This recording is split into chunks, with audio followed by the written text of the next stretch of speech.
70이 넘으면 이런 말 많이 듣습니다. 나이 들면 다 아픈 거지. 70 넘으면 병원 다니는 게 당연하지. 그런데요.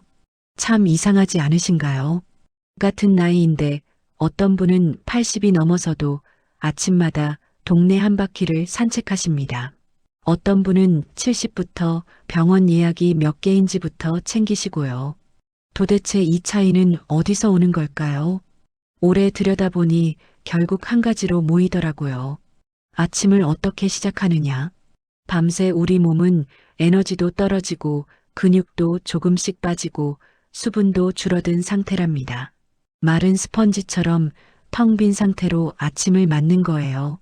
이때 첫 입에 무엇을 넣느냐가 그날 하루 컨디션을 결정합니다.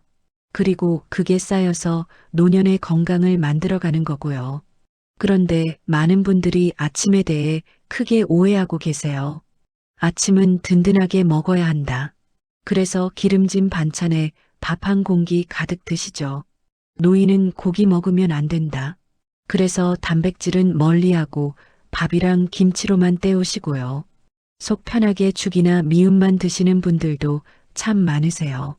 그런데 의사 선생님들은 고개를 젓습니다. 그게 오히려 몸을 더 약하게 만든다고요.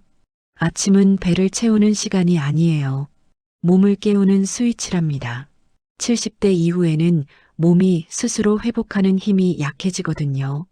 그래서 아침에 어떤 신호를 주느냐가 정말 중요해요. 잘못 먹으면 아침부터 피곤하고 어지럽고 기운이 쭉 빠집니다. 반대로 제대로 먹으면 이 말이 절로 나오게 돼요. 아, 오늘 몸이 다르네. 그래서 오늘은 의사 선생님들이 실제로 자기 부모님께 권하는 아침 식사 70대 이후 정말 도움이 되는 딱 4가지를 말씀드릴게요. 비싼 영양제 이야기가 아니에요. 냉장고 속 재료로 병원 관리를 줄이는 진짜 아침 식사랍니다. 지금부터 하나씩 차분히 말씀드릴게요. 첫 번째는 된장국이에요. 의사 선생님들이 가장 좋아하는 아침국이 바로 된장국이거든요. 된장국을 권하는 가장 큰 이유는 장 건강 때문이에요. 70대 이후 건강은 위가 아니라 장이 좌우한답니다. 장이 약해지면 면역력이 떨어지고 염증이 늘고 잔병치레가 많아져요. 된장은 발효 음식이잖아요. 장에 좋은 균이 들어있고 아침에 자연스럽게 몸을 깨워준답니다. 의사 선생님들은 이렇게 표현하세요. 된장국은 아침에 장을 여는 열쇠다. 위장을 먼저 따뜻하게 데워야 다음 음식의 흡수율이 높아지거든요. 그래서 된장국이 첫 번째예요. 몸 여기저기가 쑤시고 이유 없이 피곤한 이유. 많은 경우 몸속 염증 때문이에요. 잘 끓인 된장국은 이 염증을 조용히 낮춰준답니다. 국은 짜서 안 좋다고 생각하시는 분들 많으시죠? 문제는 국이 아니라 국 안에 들어간 내용이에요. 된장은 아주 소량만 넣어도 충분하답니다. 두부, 애호박, 버섯, 부드러운 채소를 넣어주시면 돼요. 햄이나 소시지 같은 가공육은 피해주세요. 양은 큰 대접이 아니라 작은 국그릇 반 정도면 충분해요. 된장국은 배를 채우는 음식이 아니라 몸을 깨우는 역할이거든요. 매일 커피로만 아침을 시작하다가 된장국으로 바꾸신 어르신이 계셨어요. 처음엔 싱거워서 맛이 없다고 하셨답니다. 엿새 지나고 이렇게 말씀하시더라고요. 아침에 몸이 덜 굽고 괜히 기운이 나는 것 같아요. 약처럼 확 느껴지진 않지만 몸을 조용히 살려주는 음식이에요. 두 번째는 계란이에요. 의사 선생님들께 이런 질문을 많이 드린답니다. 부모님 아침으로 딱 하나만 추천한다면 뭔가요? 대부분 같은 대답을 하세요. 계란부터 챙기세요. 비싼 보약도 아니에요. 냉장고에 늘 있는 그 평범한 계란이랍니다. 계란은 노년의 몸에 가장 필요한 것만 가장 효율적으로 들어있는 음식이에요.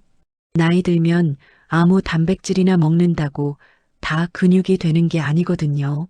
씹기 힘들고 소화 안 되면 그냥 지나가 버려요.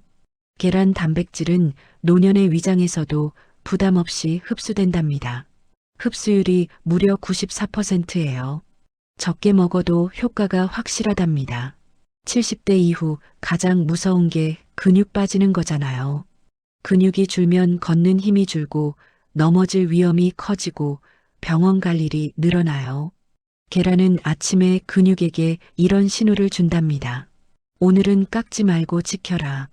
계란 노른자에는 기억력과 관련된 영양소가 들어있어요. 의사 선생님들이 치매 예방 이야기할 때 계란을 빼놓지 않는 이유예요. 콜레스테롤 때문에 안 좋다는 말 많이 들으셨죠? 요즘 의사 선생님들은 이렇게 말씀하세요. 계란 때문에 콜레스테롤이 올라가는 경우는 드물어요. 문제는 계란이 아니라 기름지고 단 음식이랍니다. 하루 한 개에서 두 개면 충분해요. 매일 꾸준히가 중요하답니다. 가장 좋은 방법은 삶은 계란이나 반숙이에요. 기름에 지진 계란보다 물에 삶거나 찌는 방식이 좋아요. 아침에 흰죽만 드시던 어르신이 계셨어요. 자꾸 기운이 없고 걷는 게 힘들다고 하셨거든요. 의사 선생님 권유로 삶은 계란 한 개를 드시기 시작하셨어요.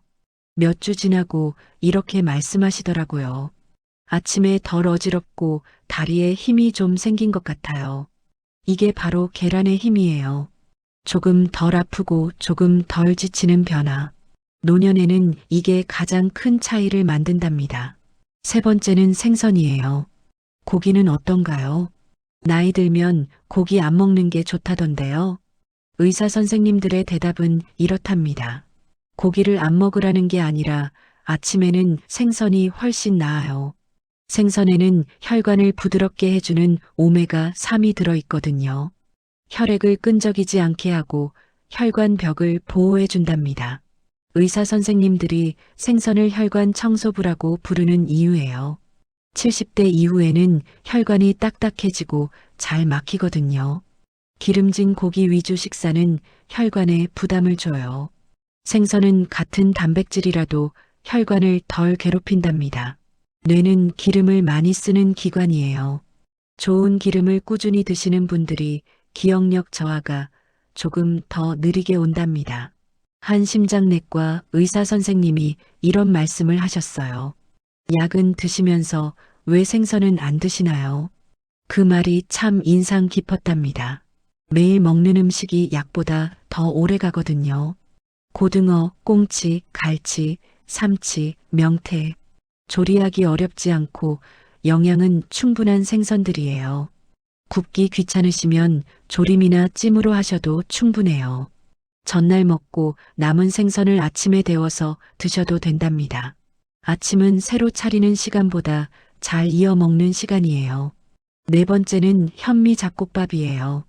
단백질도 먹고 국도 먹고 그럼 밥은 안 먹어도 되나요?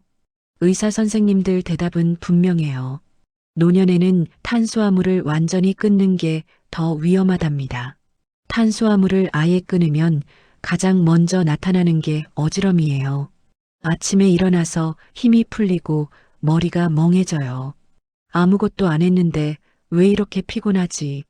이게 다 몸에 쓸 에너지가 부족해서 생기는 신호랍니다.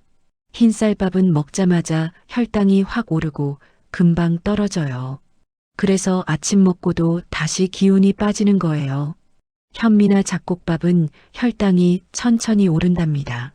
포만감도 오래가고 아침 내내 몸이 안정적이에요. 딱 반 공기면 충분해요. 눌러 담은 반 공기가 아니라 편안한 반 공기랍니다. 천천히 씹어주세요. 씹는 게 곧 소화거든요. 아침에 밥이 도저히 안 넘어가시는 분들도 계시잖아요. 억지로 드실 필요 없어요. 고구마나 감자를 삶아서 드셔도 된답니다. 귀리를 죽처럼 끓여서 계란과 함께 드셔도 아주 좋아요. 탄수화물은 노년의 적이 아니에요. 제대로 드시면 몸을 지켜주는 연료랍니다.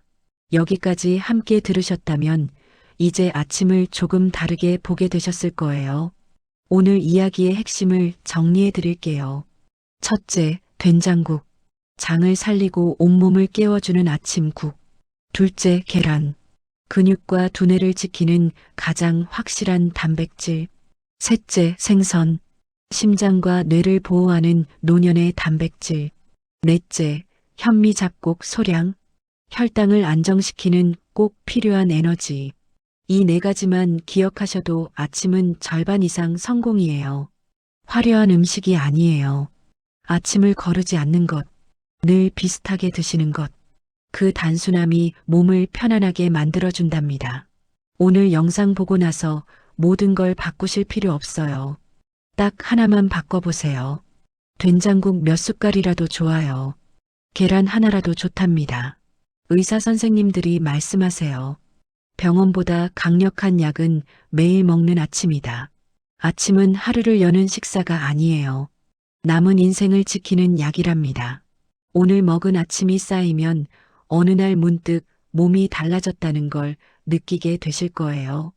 지금 나이가 몇이든 오늘 아침부터는 바꿀 수 있답니다.